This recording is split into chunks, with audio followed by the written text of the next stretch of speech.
Hello students, स्वागत है आप सभी का हमारे चैनल में। तो देखिए, इस वीडियो में हम लोग आपको बताएंगे जो हमारा केमिस्ट्री का तीसरा चैप्टर है मेटल्स एंड नॉन मेटल्स, इसके बारे में। तो चलिए स्टार्ट करते हैं अपने वीडियो को। तो देखिए, यहाँ पे सबसे पहले हम आपको बताएंगे इंट्रोडक्शन इस चैप्टर का, कि आखिर इस चैप्टर में आपको क्या क्या टॉपिक्स पढ़ना होता है, ठीक है। और उसके बाद आपको 1 बाय 1 एनसीईआरटी के अकॉर्डिंग हम आपको हेडिंग समझाएंगे, और वो भी समरी के जैसे है, ठीक है। तो चलिए अपने इस वीडियो को स्टार्ट करते हैं। तो देखिए, अगर हम बात करें हमारा metal and non metal introduction का, तो यहाँ पे आप क्लियरली समझ सकते हैं। यहाँ पे इंट्रोडक्शन में बस आपको ये बताया जाता है कि मेटल क्या होता है और नॉन मेटल क्या होता है। इस पूरे चैप्टर में कहने का मतलब यही है कि इस पूरे चैप्टर में आपको सिर्फ दो ही चीज के बारे में पढ़ना है। एक है आपका मेटल और दूसरा है आपका नॉन मेटल, ठीक है। और यहाँ पे जो हमारा मेटल है उसके क्या क्या प्रॉपर्टीज है, और हमारे एलिमेंट्स जो है मेटल्स कौन कौन है हमारे पीरियोडिक टेबल में, जो कि आपका नेक्स्ट चैप्टर भी रहने वाला है, 5th चैप्टर, ठीक है। और साथ ही साथ नॉन मेटल कौन कौन से एलिमेंटल फॉर्म में कौन कौन से हमको मिलते हैं, तो ये सारी चीजें भी आपको इसमें देखने को मिलेगा। और हम आपको बता भी थे यहाँ पे इसकी फिजिकल प्रॉपर्टीज के बारे में देखना होगा, ठीक है। और इसके साथ साथ अलग अलग है मेटल क्या होते हैं, नॉन मेटल क्या होते हैं, इनके chemical properties metal non metal के क्या होते हैं, ये सारी चीजें आपको समझनी होंगी। बहुत सी इसमें आपको रिएक्शंस देखने को मिलेंगे जो कि आपकी एग्जामिनेशन में पूछे जा सकते हैं।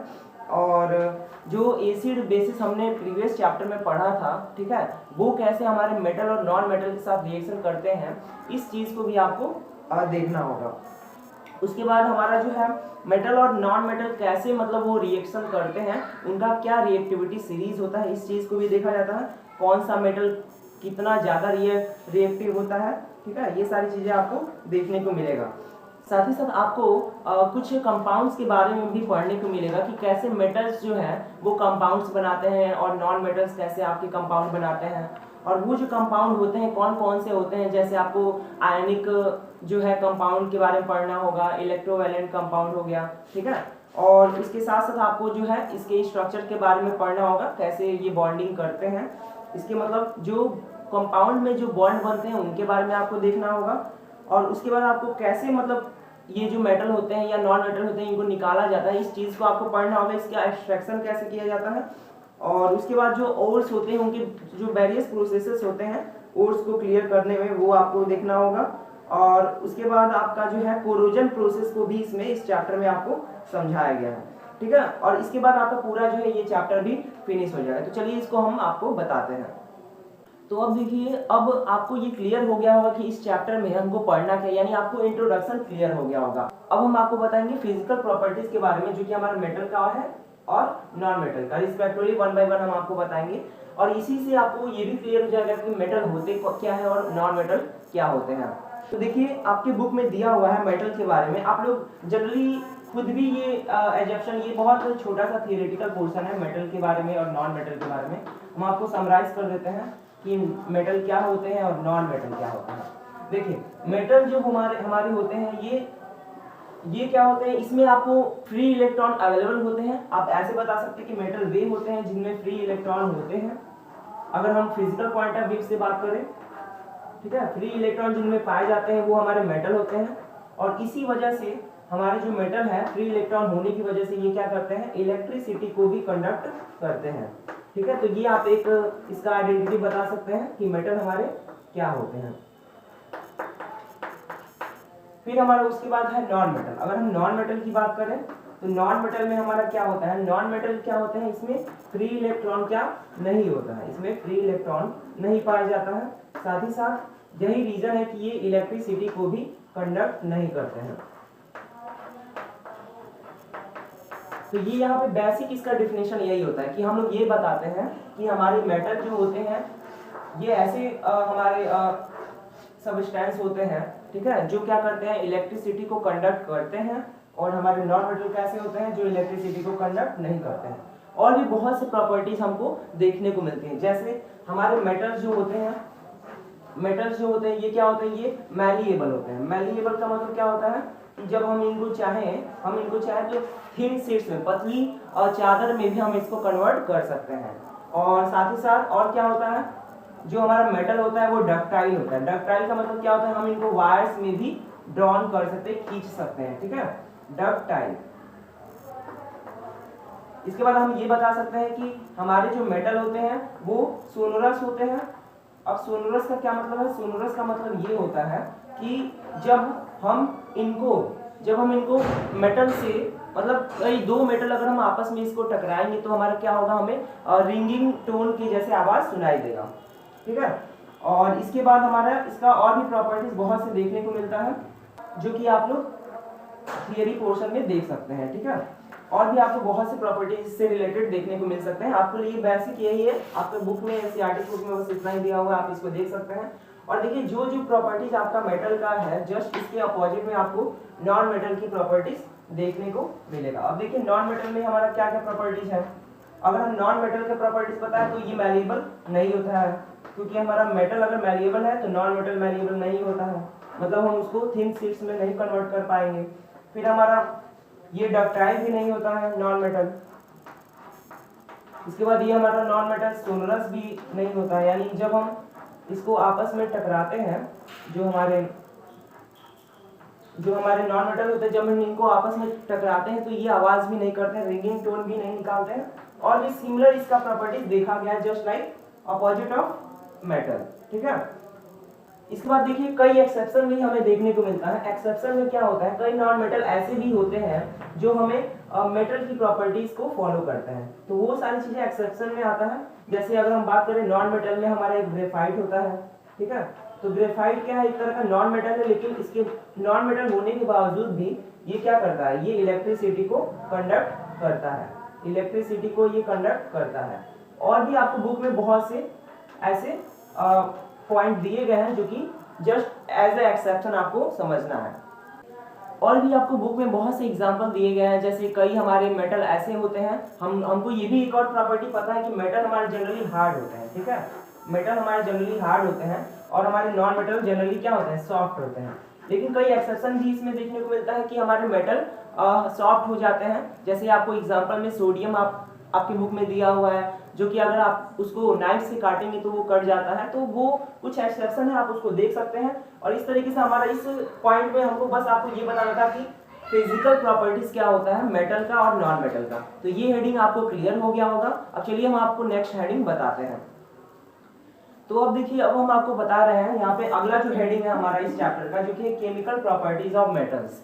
तो सिंपल है, आपको पता चल गया है कि मेटल्स हमारे क्या होते हैं, हमने आपको इसकी सारे प्रॉपर्टीज बता दिए हैं। ठीक है। अब यहाँ पे हमारा है कि इसका केमिकल प्रॉपर्टीज क्या होता है। हमने आपको बताया था कि केमिकल प्रॉपर्टीज वे प्रॉपर्टीज होती हैं जो कि जब हम उसको केमिकली उसको चेक करते हैं, केमिकल लैब में चेक करते हैं, लेबोरेटरी में चेक करते हैं, तो वो जो हमारी प्रॉपर्टीज होती हैं वो हमारी केमिकल प्रॉपर्टीज होती हैं। जैसे हम केमिकल से अगर उसको चेक कर रहे हैं कि केमिकल के थ्रू क्या रिएक्शन मेटल दे रहा है, ठीक है, तो वो सारे प्रॉपर्टीज हमारे क्या होंगे, केमिकल प्रॉपर्टीज होंगे। तो देखिए इसमें कुछ पॉइंट्स हैं, हम आपको वन बाय वन उसको बताते हैं इस हेडिंग के अंदर। इसमें आपको कई पॉइंट्स भी देखने को मिलेंगे। जैसे आपका पहला पॉइंट है, हम आपको उसको बताते हैं। तो देखिए यहाँ पे जो हमारा पहला हेडिंग है, ये लिखा हुआ है, इसका पॉइंट जो है हमारा पहला, इसमें लिखा हुआ है कि what happened by burning metals in air. मतलब जब हम हमारा जो मेटल होता है उसको एयर के साथ उसको एयर के प्रेजेंस में जलाते हैं, तो आखिर उसके साथ होता क्या है, क्या रिएक्शन परफॉर्म होता है। इसमें आपको बेसिकली रिएक्शन का ही ध्यान देना है। ठीक है। तो यहाँ पर एक रिएक्शन आपको दिया हुआ है, इसका जनरल फॉर्म दिया हुआ, हम यहाँ पे लिख देते हैं। जैसे यहाँ पे लिखा हुआ है कि मेटल प्लस ऑक्सीजन, मेटल जो है वो अभी भी ऑक्सीजन, देखिए जब भी हम बर्न करेंगे इसका मतलब यही है कि हम उसको एनर्जी दे रहे हैं। और यहाँ पे जो मेन चीज है वो है आपका ऑक्सीजन, क्योंकि जब भी बर्न करेंगे तो हमारा क्या होगा, ऑक्सीजन प्रेजेंट ही रहेगा, बिना ऑक्सीजन के कोई भी चीज बर्न नहीं हो सकता। और जब मेटल और ऑक्सीजन कंबाइन होते हैं तो ये हमें क्या देते हैं, मेटल ऑक्साइड देते हैं, मेटल ऑक्साइड।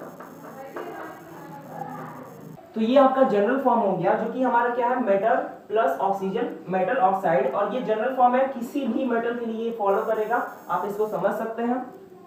यहाँ पे हम आपको एग्जांपल में लिख दे रहे हैं। जैसे यहाँ पे आपकी बुक में एग्जांपल में दिया है, जैसे आपके पास क्या है, कॉपर है 2Cu, ये आपका कॉपर है। अगर हम ऑक्सीजन के प्रेजेंस में इसको जलाते हैं तो ये रिएक्शन आपको मिलता है 2Cu, और यहाँ पे जब आप इसको जला देते हैं तो आपको कॉपर ऑक्साइड मिलता है। ऐसे ही आपका एक और एग्जांपल में यहाँ पे एल्युमिनियम का दिया हुआ है कि जब आप एल्युमिनियम को 4Al है हमारा, इसको भी आप जलाते हैं 3O2, ठीक है, 3O2, यहाँ पे ऑक्सीजन से कंबाइन हो रहा है, तो यहाँ पे ये भी आपका क्या देता है 2Al2O3। आपको यहाँ पे जो ऑक्साइड बन रहे हैं उनका जो है फॉर्मूला, केमिकल फॉर्मूला जानना जरूरी है, जो कि इंपॉर्टेंट है, आपसे पूछा भी जा सकता है। तो देखिए इस तरीके से आप ये समझ गए होंगे इस पॉइंट में कि जब भी हम मेटल को एयर के प्रेजेंस में जलाते हैं तो क्या होता है, बर्न करते हैं तो क्या होता है। अब हम आपको नेक्स्ट पॉइंट बताते हैं।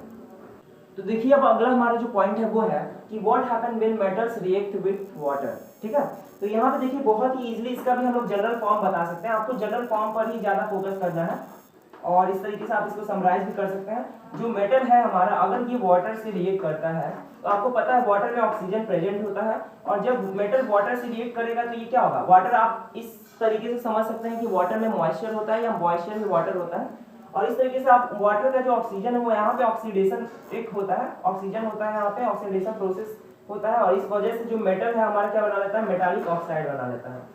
ठीक है, यहाँ पे हमारा मेटालिक ऑक्साइड बन जाता है, और साथ ही साथ यहाँ पे हमको गैस भी निकलता है, यहाँ पे H2 गैस रिलीज होता है, और ये आपका जनरल फॉर्म होता है metal plus water gives metallic oxide plus hydrogen gas. तो ये चीज देखिए, ये रिएक्शन आपकी बुक में भी दिया हुआ है, ये जनरल फॉर्म है।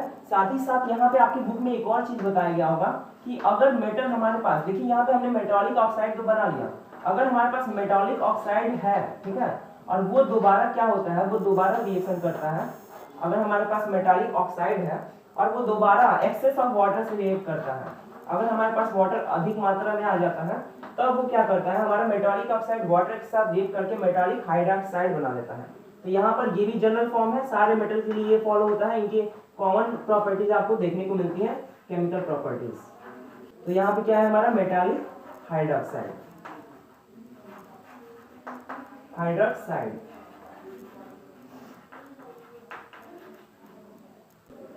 और इस तरीके से देखिए सेम यही जो हमारा जनरल फॉर्म है, ये दोनों जो जनरल फॉर्म है हमारा मेटल का, यही एक तरह से आप एग्जांपल भी सपोज कर सकते हैं। बस हमको करना क्या है, मेटल की जगह पे हमको रिप्लेस कर देना है हमारे मेटल को, जो भी हम ले रहे हैं, एल्युमिनियम, मैग्नीशियम या जो भी हमारा मेटल है हम उसको ले रहे हैं, उसको हम रिप्लेस कर देंगे और वाटर की जगह पे हम H2O लिख देंगे और सिंपल हम अपना इक्वेशन बना सकते हैं और उसको बैलेंस कर सकते हैं।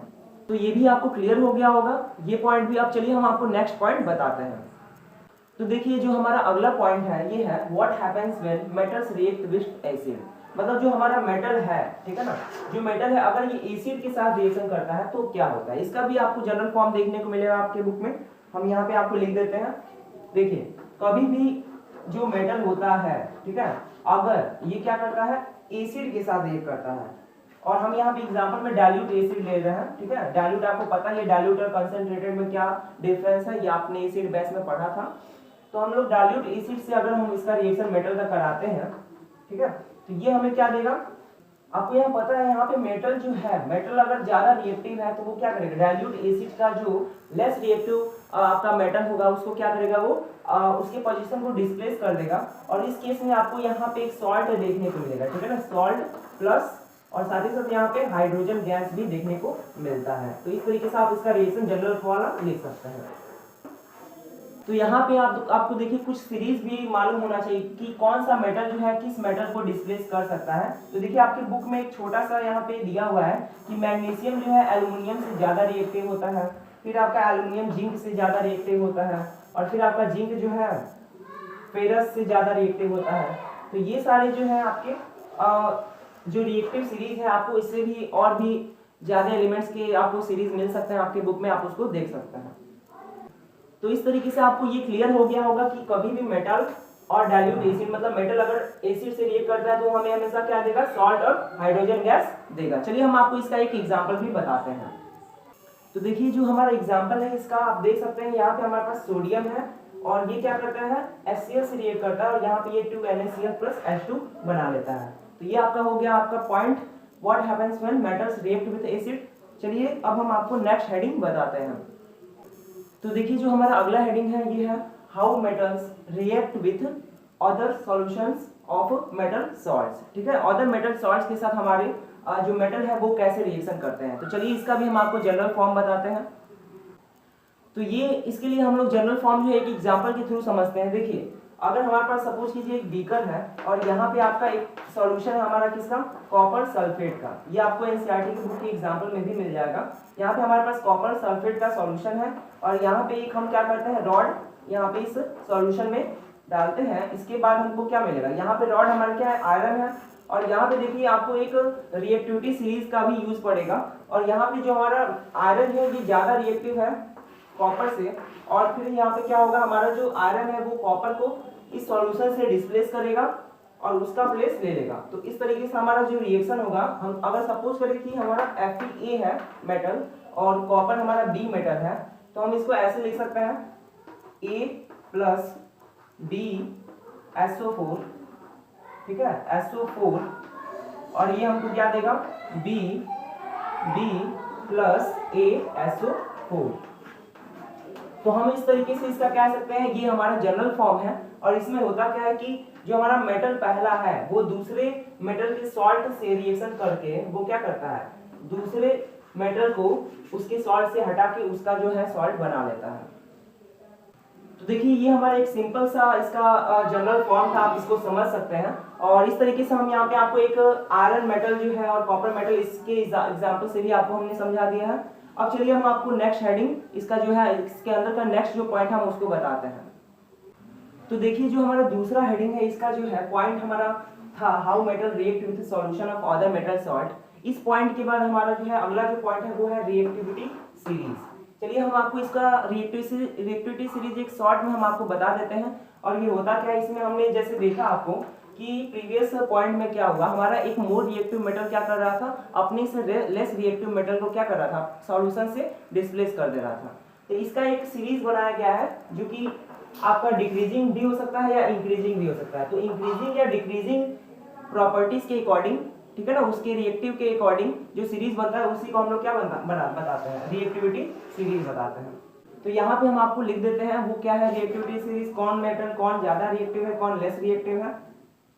तो देखिए ये आपको एक बुक में भी दिया हुआ है। यहाँ पे पहले आपका है पोटेशियम, पोटेशियम हमारा सबसे ज्यादा रिएक्टिव है। उसके बाद आपका है सोडियम, उसके बाद आपका है कैल्शियम, फिर इसके बाद आपका है मैग्नीशियम, उसके बाद आपका है एल्युमिनियम, फिर आपका है जिंक, उसके बाद आपका है आयरन फेरस, उसके बाद आपका लेड है, उसके बाद आपका है यहाँ पे हाइड्रोजन, इसके बाद आपका है कॉपर, इसके बाद आपका है गोल्ड, इसके बाद आपका है लास्ट सिल्वर।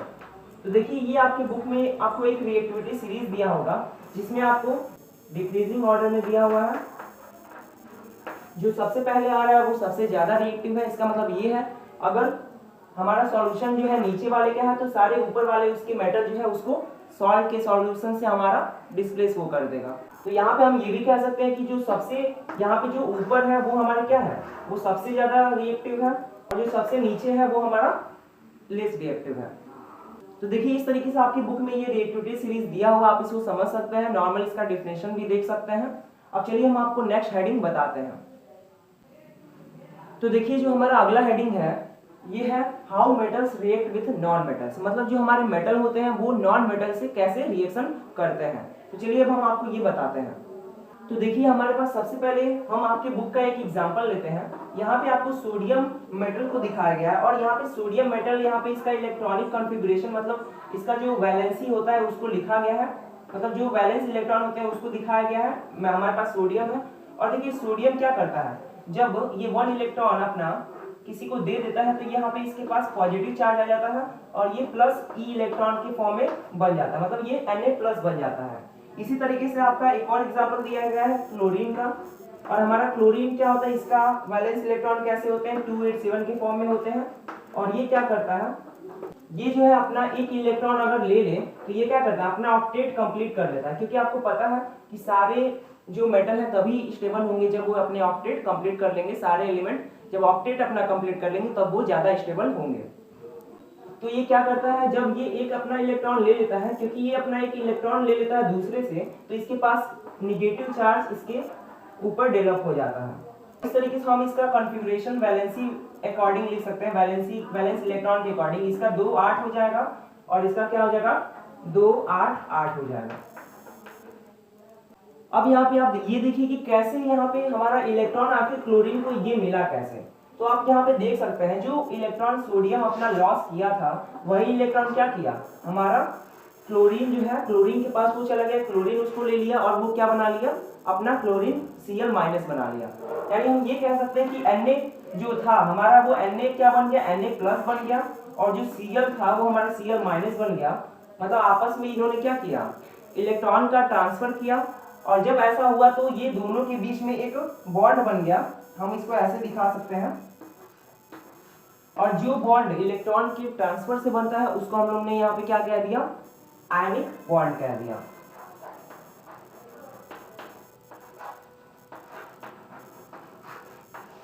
साथ ही साथ ऐसे कंपाउंड जिसमें हमारे आयनिक बॉन्ड प्रेजेंट होते हैं हम इनको क्या कहते हैं, आयनिक कंपाउंड कहते हैं।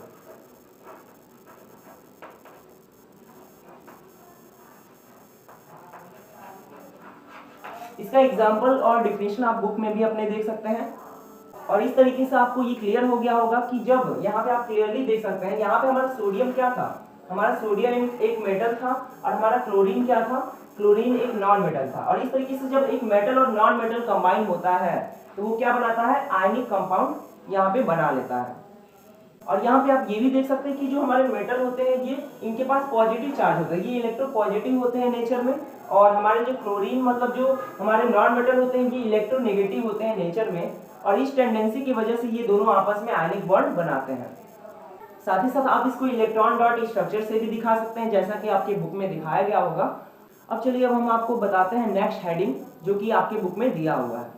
तो देखिए अब इस हेडिंग में आपको जो है पहला पॉइंट देखने को मिलेगा आपके बुक में, जो कि है प्रॉपर्टीज ऑफ आयनिक कंपाउंड। मतलब जो हमारे आयनिक कंपाउंड होते हैं उनके क्या क्या प्रॉपर्टीज होते हैं, मतलब क्या क्या उनकी प्रॉपर्टीज हमें देखने को मिलती है। तो चलिए हम आपको ये बताते हैं। तो देखिए आपको अपने बुक में जो है बहुत से प्रॉपर्टीज आपको देखने को मिलेंगी। जैसे आपको कुछ फिजिकल प्रॉपर्टीज देखने को मिलेंगे कि ये जो है आयनिक कंपाउंड जो है ये अपना क्रिस्टलाइन स्ट्रक्चर शो करते हैं, क्रिस्टल के फॉर्म में एग्जिस्ट करते हैं। उसी तरीके से आपको इनके मेल्टिंग और बॉइलिंग पॉइंट के बारे में पता चलेगा कि जो हमारे आयनिक कंपाउंड होते हैं, ठीक है, इनका जो मेल्टिंग और बॉइलिंग पॉइंट होता है वो बहुत ज़्यादा होता है, और इसलिए इनके बॉन्ड को तोड़ने के लिए हमें ज़्यादा एनर्जी देनी होती है। साथ ही साथ आपको इसके सॉल्युबिलिटी के बारे में पता चलेगा कि आयनिक कंपाउंड ये क्या होते हैं, ये सॉल्युबल होते हैं एक्वस सॉल्यूशन में, ठीक है ना। और साथ ही साथ इसमें ये आपके बुक में दिया हुआ होगा कि ये जो आयनिक कंपाउंड होते हैं ये हमारे वाटर में तो सॉल्युबल होते हैं, लेकिन ये केरोसिन, पेट्रोल और भी हमारे बहुत से सॉल्वेंट होते हैं जिसमें ये सॉल्युबल नहीं होते हैं। और ये कौन सा, ये आपको पता भी होगा कि जैसे हमारा एक होता है कि पोलर लाइक डिजॉल्व लाइक, मतलब जो पोलर होते हैं वो पोलर में डिजॉल्व होते हैं, जो नॉन पोलर होते हैं ये नॉन पोलर में डिजॉल्व होते हैं। तो क्योंकि आपको पता है कि हमारे आयनिक कंपाउंड चार्ज डेवलप करते हैं और इस वजह से ये अपनी पोलैरिटी भी शो करते हैं, और इसलिए ये पोलर में ही डिजॉल्व होते हैं, जैसे हमारा वाटर हो गया। साथ ही साथ अगले प्रॉपर्टी में हमारा आपको दिया हुआ होगा कि कंडक्टिविटी, इलेक्ट्रिसिटी का कंडक्शन का प्रॉपर्टी इसमें दिया हुआ होगा कि ये इलेक्ट्रिसिटी को कंडक्ट करते हैं सॉल्युबल स्टेट में, लेकिन सॉलिड स्टेट में ये ऐसा नहीं करते हैं। ऐसा क्यों होता है, जब ये सॉल्यूशन में होते हैं तो ये इलेक्ट्रिसिटी को कंडक्ट करते हैं। तो आपको ये भी पता होगा कि ये हमारे आयनिक जो कंपाउंड है जब हम इसको सॉल्यूशन में मिलाते हैं तो ये क्या होता है, ये अपने आयंस में टूट जाते हैं, जिसकी वजह से ये फ्रीली अवेलेबल होते हैं विथ H+ और OH-, और ये क्या करते हैं, ऑटोमेटिक अपना जो है कंडक्शन परफॉर्म करते हैं। तो चलिए इस तरीके से आपको ये समझ में आ गया होगा ये पॉइंट कि जो हमारे आयनिक कंपाउंड होते हैं इनके क्या क्या प्रॉपर्टीज होती हैं। अब चलिए हम आपको नेक्स्ट हेडिंग बताते हैं। तो देखिए अब हमारा जो बुक में अगला हेडिंग है ये है एक्सट्रैक्शन ऑफ मेटल्स। तो देखिए यहाँ पे आप इसके नाम से ही आप समझ सकते हैं कि जो हमारे मेटल होते हैं इनको कैसे